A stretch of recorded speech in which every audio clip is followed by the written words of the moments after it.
ده دومينيك تريتو الشهير بدومينيك كاريزما، بيشتغل سواق في اوبر سيلكت. بيتخانق في مره مع عميل عايز يشغل التكييف بالعافيه فبيقتله، وبيجمع بعدها مخالفات كسر الرادار بالعبيط عشان هو روش موت وبيحب يجري. فبتحكم عليه المحكمه بالسجن المشدد لمده 25 سنه وسحب رخصته، وان يمشي في شارع صلاح سالم يوم الاحد الساعه 3 في عز الصيف عشان يكره السواقه واللي بيسوقها. بيطلع كاريزما هو واصحابه المجرمين في رحله للسجن في اتوبيس مصلحه السجون، ده لو بينقلوا عزالهم هيبقى في حراسه عن كده. ومره واحده بيظهر صحابه اللي بيخمسوا في الزفه بعربيتهم عشان هم روشين موت وبيحبوا يجروا، وبيقوموا مشنكلين الاتوبيس ومطلعين كاريزما منه وجارين مفلقين بعربياتهم. بيقترح فينيس اخو كاريزما انهم يعملوا عمليه كده توفر لهم اللقمه الحرام. هيسرقوا كام عربيه من قطر في ريو دي جانيرو في البرازيل وهيسلموها لحساب هيرنان ريز اللي هو يبقى المعلم عبد الملك زرزور بتاع البرازيل، وهيكون معاهم في العمليه دي 3 من رجاله ريز و100 اخت كاريزما وبراين جوزها واللي كان شغال ضابط شرطه، بس لقى ان الاسود مش جايب همه فقرر انه هيشتغل في الازرق. بيقدر الاشباح انهم يخترقوا المقطوره بتاعه القطر اللي فيها العربيات، واول ما بيدخل زيزي اللي هو الدراع اليمين لهيرنان ريز بيقوم قايل ايه القطر ده، فبراين بيقول له مالك بمراتي يا نجم، فبيقول له لا انا قصدي على القطر اللي احنا بنسرقه مش المدام. وبيقرر كاريزما انهم هيخونوا رجاله ريز اللي براين اكتشف انهم اصلا بيسرقوا العربيات دي من الشرطه. فبيقول لكاريزما مش كده يعني، مش كل يوم هخون حد، انا ظابط شريف، العربيات دي لازم ترجع للشرطه. فكاريزما قال له هو انت مش شرطه برضه؟ فقال له اه صح عندك حق عندي دي يا اسطى. وبيهربوا بالعربيه المهمه اللي العصابه عايزاها. ده لوك هوبز الشهير ب3 في 1، ضابط امريكي بيتم توكيله بمهمه القبض على كاريزما وبراين، وبيسافر لهم البرازيل وبيجهز رجالته وبيقول لهم اهم حاجه اوعوا تدوهم فرصه انهم يركبوا عربيات خالص. فقالوا له اشمعنى؟ قال لهم عشان هم روشين موت وبيحبوا يجروا، وبيطلب ان ينضم معاه في الفريق بتاعه العميله إلينا نيفيس. واما بيتسال اشمعنى هي بالتحديد، يعني ايه الحاجه المميزه فيها وتخليك تختارها بالذات،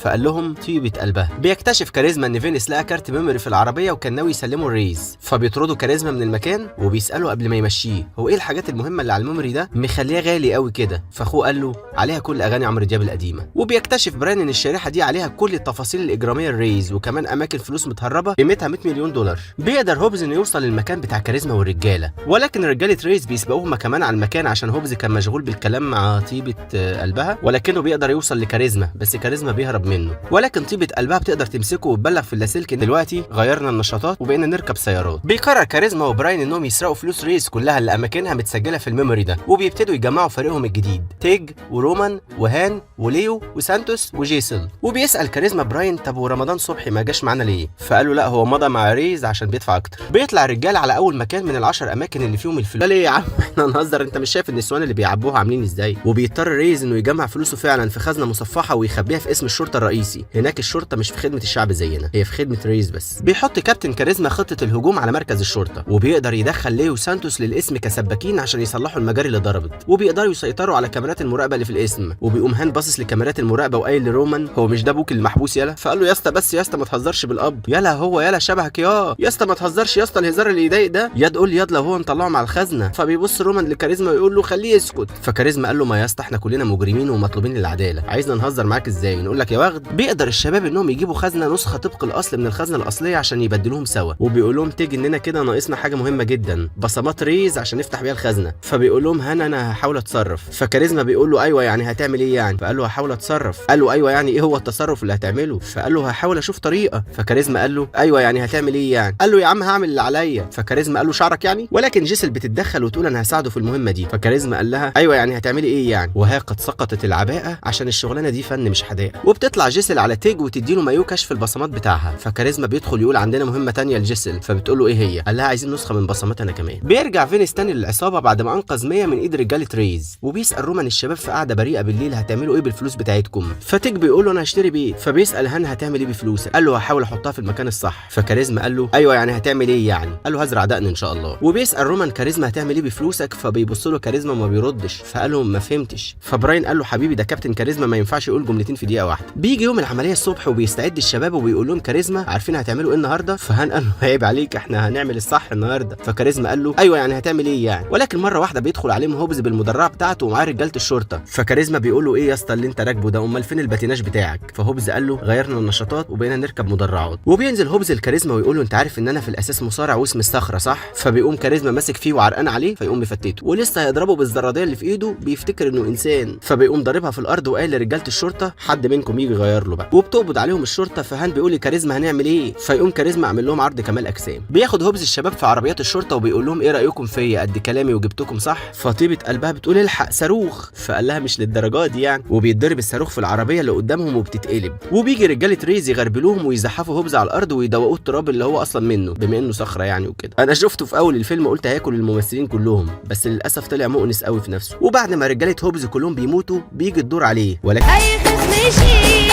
احنا مش هنخيص.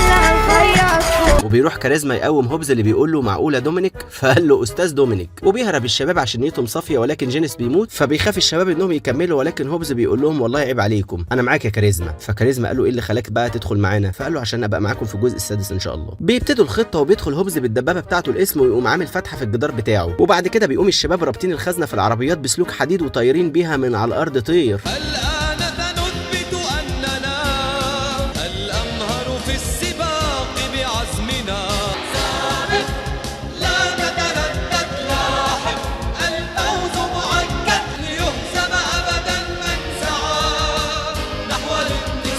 بينتصر الخير قصد العصابه وبيموت ريز وبيقدروا يهربوا من الشرطه بالخزنه، ولكن هوبز مره واحده بيحس بصور مناقح عليه كده فبيقول له معلش انا رجعت في كلامي. فكاريزما قال له رجعت في كلامك ازاي يعني؟ قال له معلش اصل انا برج الميزان ومتردد دايما، انا مش هقدر اسيبكم تاخدوا الفلوس وقدامكم يوم كامل تختفوا فيه وبعد كده همسككم انا بنفسي. تيبا كاريزما. وبيقول لها هوبز بعد ما الشباب يمشي تعالي بقى خدي عيديتك، ولكنه بيلاقي الخزنه فاضيه وبيكتشف ان الشباب بدلوها بالخزنه المزيفه، فبيقول لها ينفع للشباب عملوه ده؟ فبتقول له فليحيى الشباب. وبتقول تيبا لهوبز انا سعيده جدا بالمغامره اللي خدناها سوا، لدرجه ان انا بفكر ان انا اوثقها في كتاب. فقال لها هتسميه ايه ده بقى ان شاء الله؟ فقالت له هسميها كفاح طيبه. وبيقدر كاريزما ورجالته انهم يجيبوا الخزنه الاصليه للمكان بتاعهم، واول ما الخزنه بتتفتح بيبص سانتوس ويقول يا دين النبي يا جدعان كل دي فلوس حرام. صدق اللي قال ولاد الحرام خدوا من بعض الاحترام. ويقوم هان باصص لجيسل واللي بقى في منهم علاقه ويقول لها اخيرا هنحقق كل اللي نفسنا فيه وهنعمل اي حاجه احنا عايزينها. فيقوم كاريزما باصص له قايل له ايوه يعني هتعمل ايه يعني؟